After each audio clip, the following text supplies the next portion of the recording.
Allergy సరే ఇప్పుడు మీరు ఉన్నటువంటి ఇందాక పేషెంట్స్. జంక్ ఫుడ్ కూడా అలర్జీకి రీజన్ అన్నారు కదా. అంటే నా ఓన్ ఎక్స్పీరియన్స్ చెప్తాను. కొన్నిసార్లు స్కిన్ అలర్జీ వచ్చేది బయట ఫుడ్ తింటే. ఎన్ని హాస్పిటల్స్ ఎంతమంది డాక్టర్లు మార్చి తిరిగి తిరిగి తిరిగి తర్వాత తెలిసింది ఏంటంటే ఫుడ్ కలర్ వల్ల అవుతుంది, ఫుడ్ వల్ల కాదు.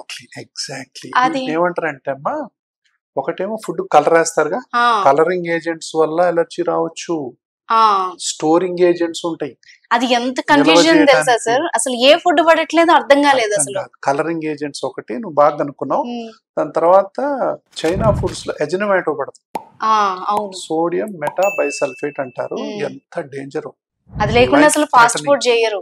లైఫ్ థ్రెటనింగ్ అది. Yeah sir. సో ఎవరికైతే అలర్జీస్ ఉంటాయో, ముఖ్యంగా ఫుడ్ అలర్జీస్, చైనీస్ ఫుడ్స్ దాదాపు తినకండి. ఎస్, ఒకవేళ తిన్నా ఇందులో చైనా సాల్ట్ వేయొద్దని చెప్పండి ముందే.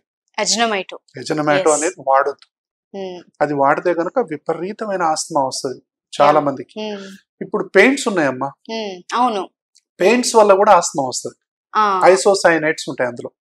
పెయింట్ మీరు చూడండి, కొత్త ఇంట్లో పోగానే చాలా మందికి ఆస్తమా వస్తుంది, అవును, చాలా సఫకేట్ అవుతారు. చాలా సఫకేట్ అవుతారు. ఏదైనా కొత్తది అంటే సఫకేట్ అవుతారు. అవును, కొత్త కారు కావచ్చు, ఆ. కొత్త ఇల్లు కావచ్చు, అవును, ఈవెన్ కొత్త దుస్తులు పడవు కొంతమందికి, అవును, కొన్ని రకాలైనటువంటి దుస్తులు కూడా పడవు. అవును. అంటే మనం ఇవన్నీ చెప్తుంటే చాలా మందికి అంత అతిగా ఆశ్చర్యంగా ఉంటుంది, కానీ ఆశ్చర్యంగా ఉంటది, కానీ అది ఫేస్ చేసే వాళ్ళకి ఆ బాధ తెలుస్తుంది. Yes. ఏదైనా అలర్జీ ఆస్మాలో చాలా మందికి ఏంటంటే ఇదంతా అతి అనిపిస్తుంది. అనుభవిస్తే తప్ప అర్థం కాని బాధ ఏమన్నా ఉంది అంటే అలర్జీ ఆస్మానే. అది ఎలా చెప్పొచ్చు అంటే సరే, ఈ బాధని పవన్ కళ్యాణ్ ఒక డైలాగ్ ఉంది, ఫేమస్ డైలాగ్, కనిపించని అదృశ్య శక్తి మీదకి తొక్కితే ఎలా ఉంటుందో ఒక్క ఆస్తమా పేషెంట్ కి మాత్రమే బాధ తెలుసు, ఎవరికి తెలియదమ్మా. ఎస్, ఎవరికి అంటే ఇంకొక ఆయన నీ ఆస్మాని ఎట్లా ఉంటుందో నువ్వు నాకు ఎక్స్ప్లెయిన్ చేయంటాడు. అవును. సపోజ్ నేను డాక్టర్ నమ్మా, ఇప్పుడు ఆయన ఎంత ఎక్స్ప్లెయిన్ చేసినా నాకు అర్థం కాదు కదా, ఎందుకంటే నేను అనుభవించట్లే కదా, నేను ఎక్స్పీరియన్స్ అవ్వలే కదా.